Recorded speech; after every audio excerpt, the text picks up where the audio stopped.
Hello dear student, मैं Ravi Sharma maths Nagar and G K बस्ती पर आपका स्वागत करता हूं। तो आज हम 2.1 प्रश्नावली के बारे में पढ़ेंगे। पॉलिनोमियल बहुपद के बारे में जानेंगे। ग्राफ कैसे बनते हैं उसके बारे में जानेंगे। ग्राफ का मतलब क्या होता है, उसके कितने शून्यक होते हैं इस बारे में जानेंगे। तो आइए चर्चा करते हैं। ध्यान से देखिए इस सवाल को। किसी बहुपद px के लिए y बराबर px का ग्राफ, नीचे आकृति में ये हमने ग्राफ बनाए हुए हैं। प्रत्येक स्थिति में px के शून्यकों की संख्या ज्ञात कीजिए। तो शून्यकों की संख्या ज्ञात करनी है। अब बात को समझो, ये पहला नंबर ग्राफ देख के देखो तो ये x अक्ष है, x एक्सिस, और ये y एक्सिस है। तो ये हॉरिजेंटल जो है, क्षैतिज रेखा जो है, ये x अक्ष है, और ये ऊर्ध्वाधर रेखा वर्टिकल लाइन जो है वो हमारी y अक्ष है।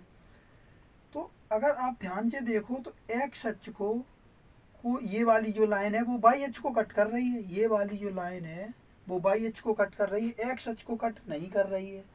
जबकि कहा गया है y बराबर px। तो शून्यकों की संख्या तब निकलेगी जब यहाँ पे x अक्ष को ग्राफ, कोई लाइन ग्राफ को में x अक्ष को कट करेगी, कोई भी लाइन ग्राफ में x अक्ष को कट करेगी तो शून्यकों की संख्या आएगी। तो इस केस में पहले सवाल में चूंकि x अक्ष को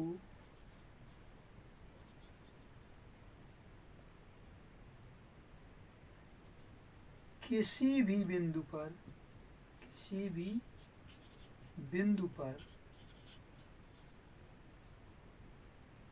रेखा प्रतिच्छेदित नहीं करती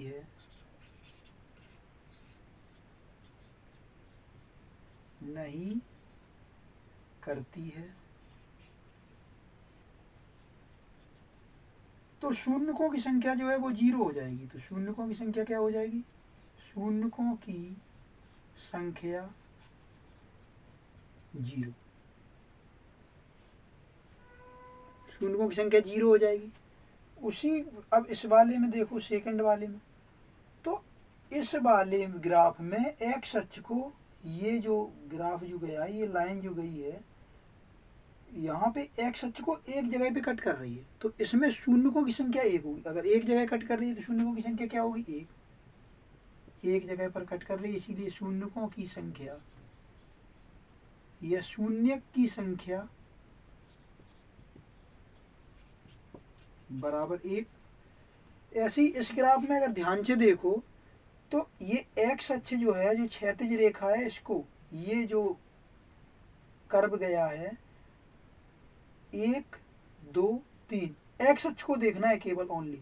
तो x अक्ष ये वाली लाइन जो क्षैतिज रेखा है, इस पे जिस पे हम डार्क कर रहे हैं, ये वाली लाइन, इसको, तो इसको कहाँ कहाँ कट कर रही है? 1 2 और 3 जगह कट कर रही है। तो शून्यकों की संख्या कितनी हो जाएगी? 3।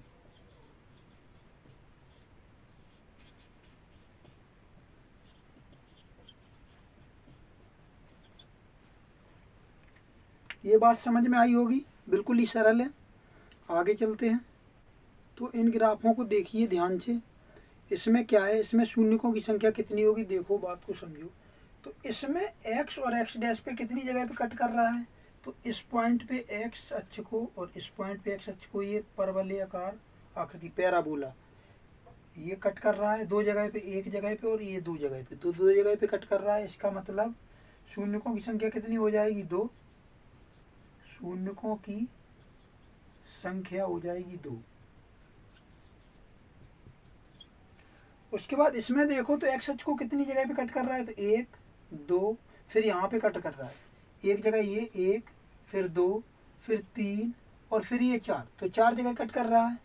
ये जो परवलयाकार एक जो लाइन गई है, आकृति जो है, ये ग्राफ में x अक्ष को 4 जगह पे कट कर रही है। तो इसमें शून्यकों की संख्या कितनी हो जाएगी? 4। शून्यकों की संख्या बराबर हो जाएगी 4।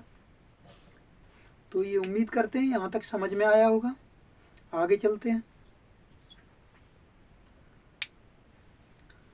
तो इस 6 नंबर ग्राफ में हम देखेंगे कि ये जो आकृति जो गई है वो कितनी जगह पर इसको x अक्ष को टच कर रही है। बात को समझो।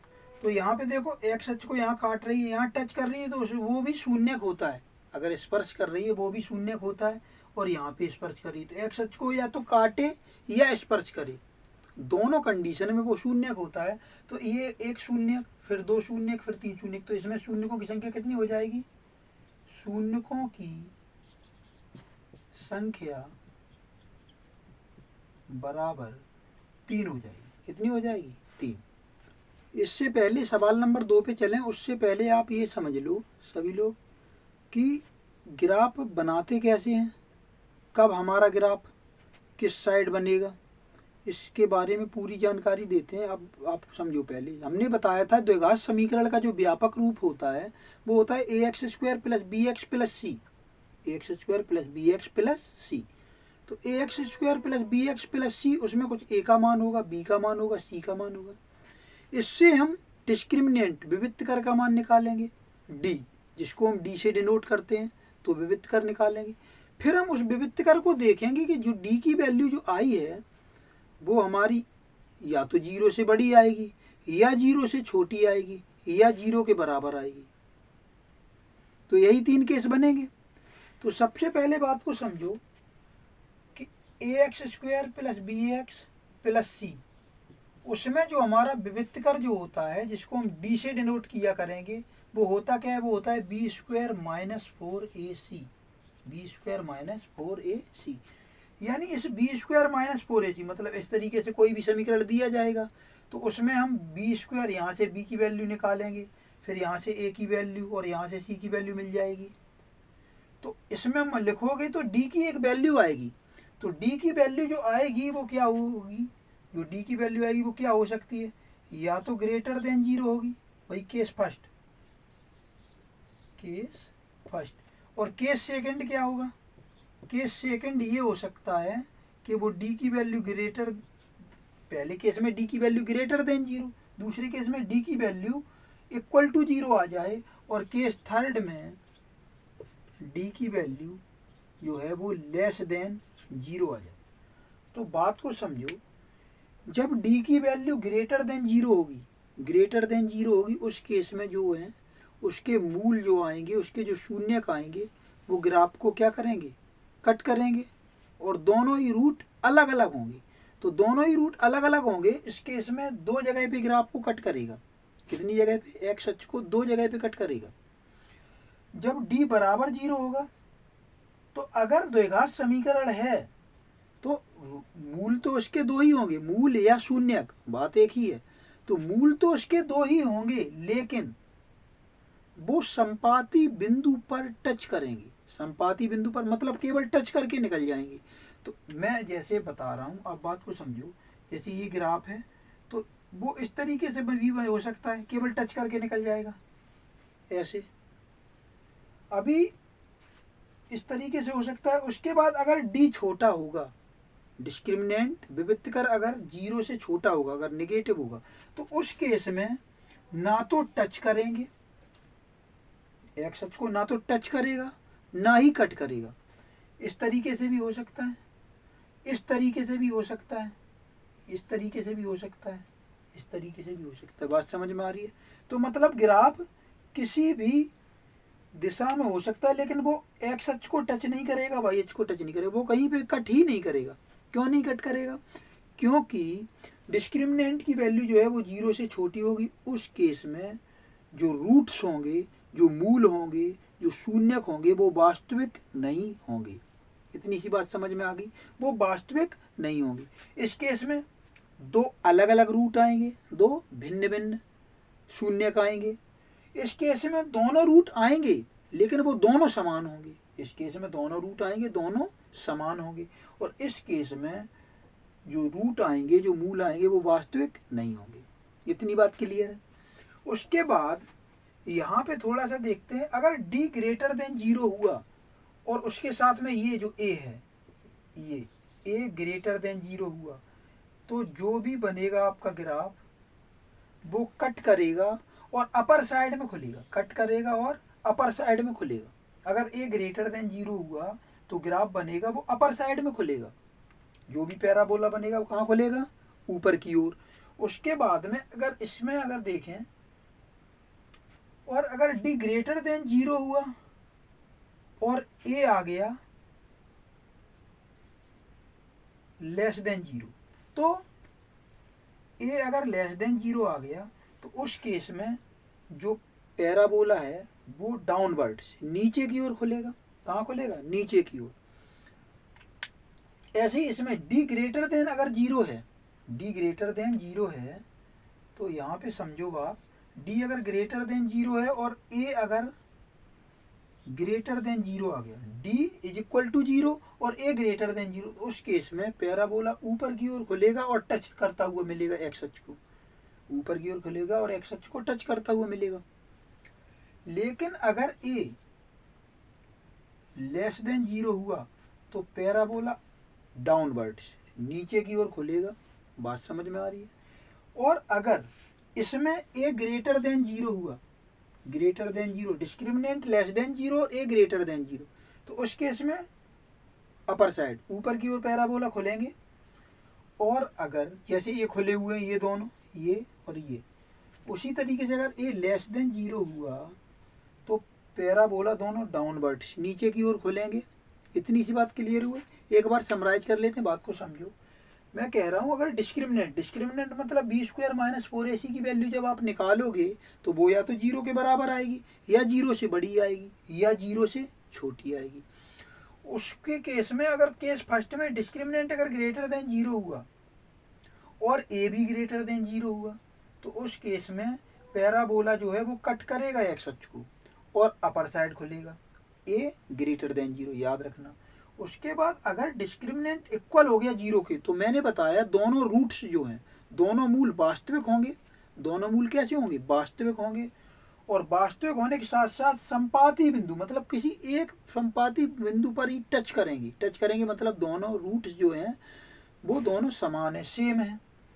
और अगर ए ग्रेटर देन 0 हुआ उस केस में अपवर्ड पैराबोला अपवर्ड ऊपर की ओर खुलेगा। और अगर ए लेस देन 0 हुआ तो पैराबोला डाउनवर्ड नीचे की ओर खुलेगा। केस थर्ड में क्या होगा? इसके रियल रूट्स नहीं होंगे। रियल रूट्स नहीं होंगे मतलब वो कहीं पे कट करेंगे ही नहीं और ना ही टच करेंगे, स्पर्श भी नहीं करेंगे। अगर डिस्क्रिमिनेंट जो है वो लेस देन 0 हुआ उस केस में वो टच भी नहीं करेंगे, कट भी नहीं करेंगे। और अगर ए ग्रेटर देन 0 हुआ तो पैराबोला अपवर्ड खुलेगा और अगर ए लेस देन 0 हुआ तो पैराबोला डाउनवर्ड खुलेगा। इतनी बात समझ में आ गई? उम्मीद है समझ में आई होगी। अब आगे चलें, इसको ध्यान से समझिएगा, बात को समझें। तो इस सवाल में ये कह रहा है कि y बराबर gx के लिए gx के वास्तविक शून्यकों की संख्या बताइए। वास्तविक शून्यकों की संख्या देखो, अभी हमने थोड़ी देर पहले अभी चर्चा की यही कि जब डिस्क्रिमिनेंट लेस देन 0 होगा तो उस केस में वास्तविक रूट्स आएंगे ही नहीं, वास्तविक शून्यक आएंगे ही नहीं।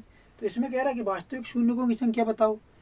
जब डिस्क्रिमिनेंट लेस देन 0 होगा, विविधकर जब 0 से कम होगा, नेगेटिव होगा, उस केस में वो लाइन को कट करेगा ही नहीं पैराबोला।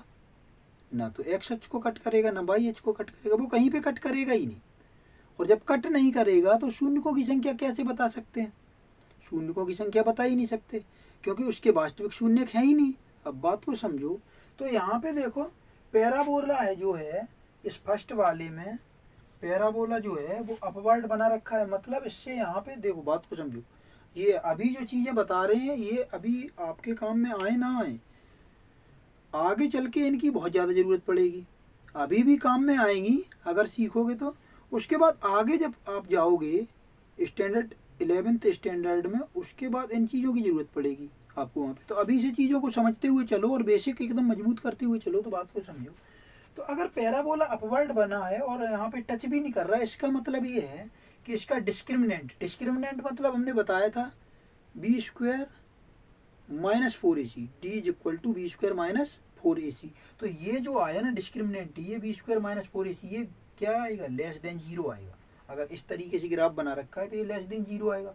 और अपवर्ड बना रखा है ऊपर की ओर, तो इसका मतलब ये है कि ए जो है वो ग्रेटर देन 0 है। ए ग्रेटर देन 0 है, डिस्क्रिमिनेंट लेस देन 0 है। ये बात समझ में आ गई? तो यहाँ पे हम ये कहेंगे कि वास्तविक शून्यकों की संख्या जो है वो कितनी है? 0। वास्तविक शून्यक है ही नहीं, वास्तविक शून्यकों की संख्या जो है वो क्या है? 0।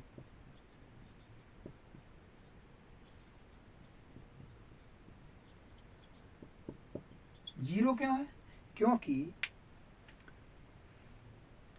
पैराबोला परवलय एक्स अक्ष को किसी भी बिंदु पर प्रतिच्छेदित या स्पर्श नहीं करता है। ये रीजन देना है। रीजन क्या देना है?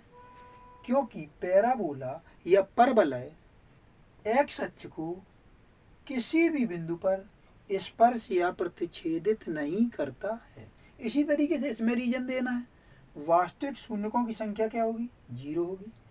इसमें भी, और इसमें भी वही रीजन देना है, क्योंकि पैराबोला परवलय ग्राफ में एक्स अक्ष को किसी भी बिंदु पर ना ही स्पर्श करता है ना ही प्रतिच्छेदित करता है। अब बात को समझो। इसमें आप समझ गए होंगे अब कि जो डिस्क्रिमिनेंट है वो क्या होगा। तो आप कहोगे डिस्क्रिमिनेंट इसका भी जो है वो लेस देन 0 होगा, मतलब निगेटिव होगा। विविधकर जो है वो 0 से कम होगा। और ए क्या होगा? तो पैराबोला अपवर्ड अगर बनता है तो ए ग्रेटर देन 0 होता है। पैराबोला डाउनवर्ड बना है, मतलब नीचे की ओर बना है, तो इसका मतलब ए जो है वो क्या होगा? ए लेस देन 0 होगा। ये दोनों बातें समझ में आ गई। तो इसीलिए अगर विविधकर 0 से बड़ा है, विविधकर 0 से बड़ा है, उस केस में दो अलग अलग रूट आएंगे और दोनों वास्तविक आएंगे। डिस्क्रिमिनेंट जो है वो 0 से बड़ा है तो दो अलग अलग रूट आएंगे और दोनों वास्तविक संख्याएं होंगी, दोनों वास्तविक मूल होंगे। उसके बाद डी अगर बराबर 0 आ गया तो दो रूट आएंगे, ax² प्लस bx प्लस सी, इस द्विघात समीकरण के दो ही रूट आएंगे, लेकिन वो दोनों बराबर होंगे। उस केस में दोनों क्या होंगे? बराबर होंगे। और अगर डिस्क्रिमिनेंट 0 से छोटा आ गया, निगेटिव आ गया किसी भी केस में, तो वहाँ पे वास्तविक रूट मिलेंगे ही नहीं। वास्तविक रूट, वास्तविक मूल या वास्तविक शून्य, कुछ भी कहो, वो मिलेंगे ही नहीं। बात समझ में आ गई? तो यहाँ से आपको देखने से ही पता लग रहा है ग्राफ से, और उम्मीद करते हैं ये बातें बिल्कुल समझ में आई होंगी। तो आज के लिए इतना ही। तब तक किसी भी पॉइंट पर अगर वीडियो समझ में नहीं आया है तो वहाँ पे बैक करके जाके देखो, और जो भी बताया उसको बिल्कुल स्किप मत करिएगा, क्योंकि एक एक चीज़ बहुत ही बारीकी से बताई है। और अभी चीज़ों को आसानी से धीरे धीरे अगर समझते हुए चलोगे, पेशेंस बना के, धैर्य रखना पड़ेगा, तो ये आगे जाके मददगार साबित होंगी। तो इसीलिए एक एक चीज़ को, अगर कोई चीज़ समझ में नहीं आती तो वापस से बैक करके वहाँ पे फिर से देखिएगा, और नहीं आती है तो फिर मुझे कमेंट्स बॉक्स में बताइएगा, और एक बार चैनल को सब्सक्राइब कर लीजिए। Thanks to all of you.